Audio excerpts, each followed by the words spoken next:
Alhamdulillah sehat. Bu Dwi? Alhamdulillah sehat. Sebelumnya saya mengucapkan terima kasih atas waktu yang diberikan kepada Bu Ayu selaku Kepala Sekolah di SD Malabayangkari Cilacap ini. Saya meminta waktunya sebentar untuk wawancara, boleh? Boleh, Bu Dwi.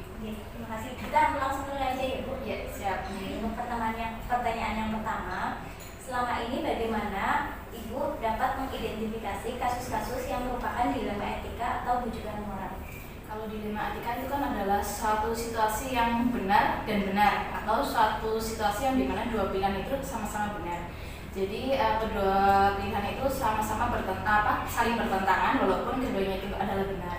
Sedangkan itu tadi bujukan moral itu adalah salah satu situasi yang salah satunya benar dan salah satunya salah.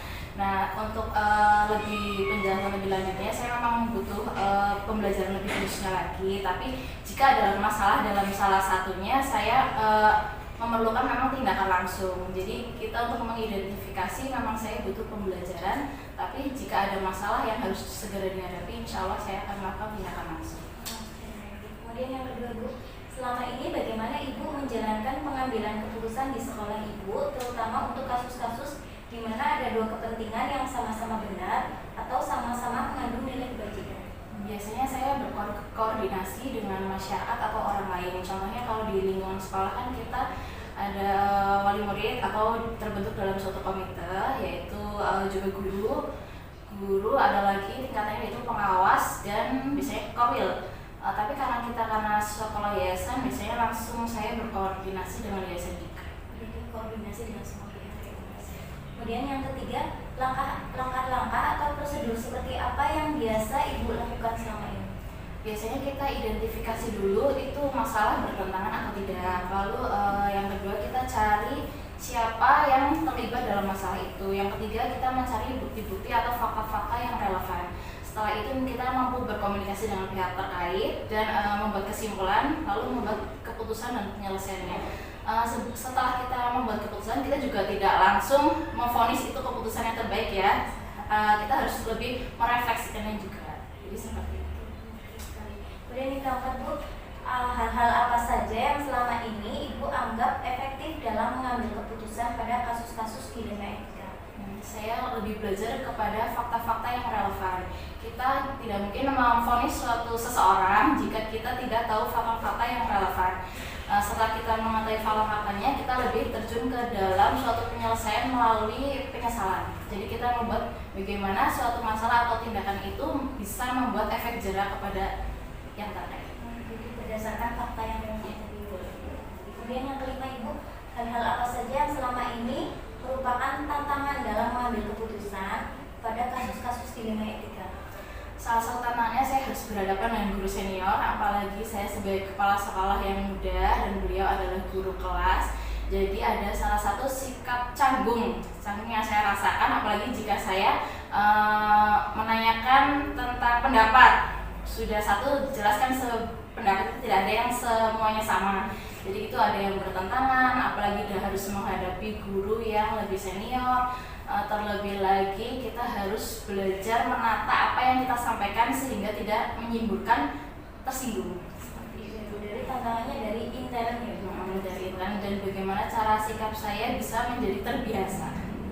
Kemudian yang keenam Bu, apakah Ibu memiliki sebuah tata kelola atau jadwal dalam sebuah penyelesaian kasus dilema etika, atau apakah Ibu mempunyai menyelesaikan di tempat atau memiliki sebuah jadwal untuk menyelesaikannya sendiri Bu? Sebelum penyelesaian saya belajar untuk memberikan bimbingan dulu. Seperti di sekolah, bimbingan terhadap etika itu penting. Saya berikan memang terhadap guru-guru kelas untuk diberikan kepada anak-anaknya, terutama ya dilakukan bimbingan setiap hari. Tapi untuk penyelesaiannya saya tidak memiliki jadwal.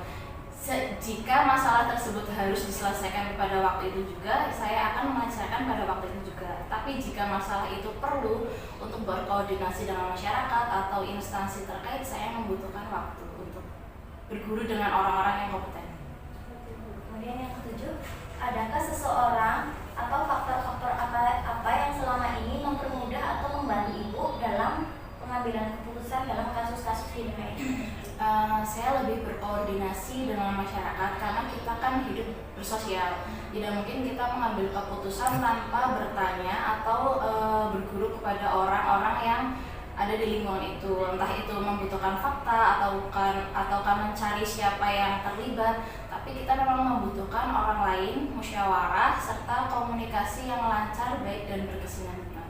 Berarti yang membantu antara sekolah dengan lingkungan sekitar sih, itu termasuk dari komite juga ya. Betul. Kemudian yang terakhir Bu, dari semua hal yang telah disampaikan tadi, pembelajaran apa yang dapat Ibu petik dari pengalaman Ibu sendiri dalam mengambil keputusan di dunia ini?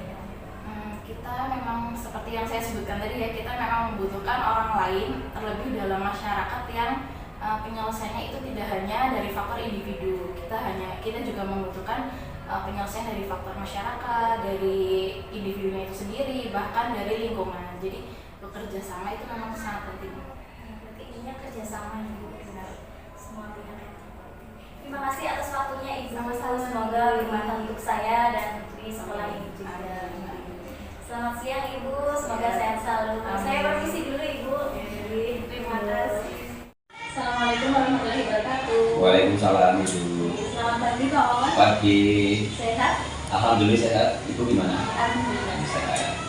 Bapak, terima kasih atas waktu yang diberikan dari Bapak selaku Ketua Komite dan Paguyuban Wali Murid SD Kemala Bayangkari Cilacap ini. Kebetulan saya minta waktunya sebentar, bisa? Bisa, monggo Ibu. Maaf Bapak, saya ada kegiatan untuk wawancara. Kira-kira bagaimana Bapak? Dipersilakan saja selagi kita masih bisa membantu. Insya Allah komite untuk sekolah untuk membantu semuanya yang kira-kira membutuhkan informasi. Terima kasih Bapak sebelumnya. Bisa kita mulai Bapak? Monggo. Dari pertanyaan yang pertama ya Bapak Siap. ya. Selama ini bagaimana Bapak dapat mengidentifikasi kasus-kasus yang merupakan dilema etika atau bujukan moral? Kasus-kasus yang seperti itu berarti kita harus bisa untuk memilah antara mana yang benar dan mana yang tidak. Seandainya nanti kalau bisa kasus yang kira-kira benar, kita bisa memanggil anak atau siswanya. Kalau ataupun kasus yang juga tidak benar, ya kita tetap memanggil si anak biar nanti tidak ada permasalahan di kemudian hari. Sama-sama benar atau Sama-sama benar dan sama-sama antara benar dan salah seperti itu. Untuk yang kedua Bapak, selama ini bagaimana Bapak menjalankan pengambilan keputusan di sekolah Bapak, terutama untuk kasus-kasus di mana ada dua kepentingan yang ternyata sama-sama benar atau sama-sama mengandung nilai kebajikan? Kalau ada kasus-kasus yang sekiranya sama-sama benar antara siswa, berarti kan kita harus memanggil, atau seandainya sekolah memang bisa bisa menyelesaikan, itu lebih baik. Tapi ada tapinya, sekolah biasanya itu berkoordinasi atau bersama dengan wali murid. Jadi kasus yang seperti itu sama-sama benar karena semuanya kita sama-sama benar ya. Jadi kita harus memanggil wali murid bahwasanya permasalahannya seperti ini loh Pak Bu yang ada di sekolahan. Jadi kita untuk cari jalan tengahnya. Jadi bagaimana caranya untuk bisa terselesaikan kasus yang seperti itu, kita memanggil si orang tua biar sama-sama enak, kita sama-sama tahu dulu permasalahannya dan kita bisa menyelesaikan secara kekeluargaan seperti itu. Berarti koordinasi. Ya, yang jelas koordinasi dengan. Kemudian yang ketiga Bapak, langkah-langkah atau prosedur seperti apa yang biasa Bapak lakukan selama ini? Kalau langkah yang seperti ini yang kita biasa lakukan itu, kita dari sekolah, dari komite sendiri itu ada jadwal. Maksudnya jadwal itu 1 bulan itu paling tidak kita membimbing anak. Dalam artian untuk bimbingan anak bahwasanya kita membicarakan tentang permasalahan-permasalahan yang terjadi di sekolah. Jadi biar nanti si anak itu bisa memahami bahwasanya kalau terjadi sesuatu kita bisa menyelesaikan di lingkup sekolah terlebih dahulu seperti itu. Jadi diselesaikan di lingkup sekolah dulu. Di lingkup sekolah terlebih dahulu. Kemudian Dengan catatan kita bekerjasama dengan orang tua. Kemudian yang keempat Bapak, hal apa saja yang selama ini Bapak anggap paling efektif dalam mengambil keputusan? Yang kita efektif untuk mengambil keputusan itu adalah yaitu tadi Bu, kaitannya dengan poin yang ketiga itu kita bisa bekerja sama dengan orang tua. Seandainya kok sekolahan kerjasama dengan orang tua kok tidak membuahkan hasil, kita nantinya akan beranjak lagi ke ranah yang lebih berkompeten di bidang permasalahan yang seperti itu. Paling tidak kita minta kerjasama dengan yayasan karena sekolah ini sekolah milik yayasan. Berarti ada koordinasi antara sekolah, wali murid dan yayasan. Betul. Kemudian yang kelima Bapak, hal apa saja yang selama ini merupakan tantangan dalam mengambil keputusan? Yang untuk tantangannya itu antara ya dan tidak. Contoh seperti ini. Kita pernah mendapatkan kasus di sekolah, guru dapat kasus dan melaporkan ke saya karena saya sebagai ketua komite meminta pendapatnya karena ini dilema ini Bu. Jadi kasusnya gini, ada anak kelas tinggi atau kelas 6 itu yang memang itu sudah istimewa banget. Istimewanya anak itu sering membuat ulah temennya dan membuat gaduh di sekolah dan di kelas.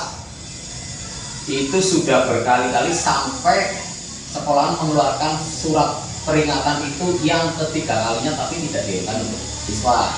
Jadi langkah-langkah yang seperti itu kita antara ya dan tidak. Kenapa kalau saya bilang antara ya dan tidak? Anak mau kita keluarkan itu anak sudah kelas 6 padahal sebentar lagi mau ujian. Kalau tidak dikeluarkan si anak itu mengganggu teman-temannya. Jadi untuk kebijakan dari sekolah dan komite sendiri dan juga kita bekerja sama dengan wali murid yang lain, bagaimana solusinya? Bahwasanya anak ini tetap berlanjut dan tidak merugikan dan sekolah tidak kena imbasnya seperti itu. Jadi antara iya dan tidak kita harus membimbing si anak itu lebih ekstra lagi seperti itu. Kemudian yang keenam Bapak, apakah Bapak memiliki sebuah katakanlah atau jadwal dalam menyelesaikan kasus? Kalau jadwal dalam menyelesaikan kasus itu tadi, itu di poin keempat juga ada Bu. Karena apa? Setiap 1 bulan sekali itu kita ada bimbingan bagi para siswa, khususnya untuk guru dan komite sendiri. Jadi antara guru dan komite itu bekerjasama untuk ada bimbingan dari komite. Dan tidak lepas dari itu, seandainya kita ada permasalahan yang lebih urgent lagi, kita langsung melakukan tindakan. Seandainya kok tindakan itu tidak membuahkan hasil, kita akan meminta bantuan kepada yayasan untuk menyelesaikan permasalahan yang seperti itu. Kemudian yang ketujuh Bapak, adakah seseorang atau faktor apa saja yang selama ini mempermudah atau membantu dalam mengambil keputusan? Kalau untuk mempermudah dan untuk membantu itu, kita sebetulnya sudah bekerjasama dengan pihak yang terkait, apalagi dengan guru-guru salah satunya dan pihak terkait. Karena ini sekolah punya yayasan, kita bisa meminta bantuan kerjasama dengan yayasan apabila permasalahan yang kita hadapi itu tidak membuahkan hasil. Jadi kita minta bantuan untuk bagaimana caranya kalau untuk permasalahan ini bisa terselesaikan dengan baik, tidak merugikan salah satu pihak yang satu dan pihak yang lainnya. Yang terakhir Bapak, dari semua hal yang telah Bapak sampaikan tadi, pembelajaran apa yang bisa Bapak petik dari pengalaman Bapak dalam mengambil keputusan? Untuk mengambil keputusan dalam pembelajaran yang seperti ini, berarti pembelajaran yang harus kita tempuh, kita harus secara kontinu kita bisa membimbing anak secara berkelanjutan. Jadi nanti tidak ada terjadi kasus-kasus yang seperti sekarang yang sedang marak, apalagi yang sekarang itu kan banyak kenakalan remaja ya, apalagi khususnya kelas 6 itu sudah beranjak gede dan nakalnya itu bervariasi. Jadi untuk kenakalan-kenakalan seperti itu, sekolah wajib kerjasama dengan komite untuk membimbing para siswa agar nantinya tidak terjadi hal-hal yang tidak kita inginkan, apalagi khususnya untuk orang tua itu sendiri. Sudah Bapak, terima kasih atas wawancaranya hari ini. Terima kasih atas waktunya. Semoga nanti bermanfaat untuk saya dan di sekolah ini. Sama-sama Ibu, saya juga terima kasih bisa memberikan semua informasi kepada penjenengan, bahwasanya mungkin nanti bisa untuk bermanfaat di kemudian hari ini. Sama-sama Ibu.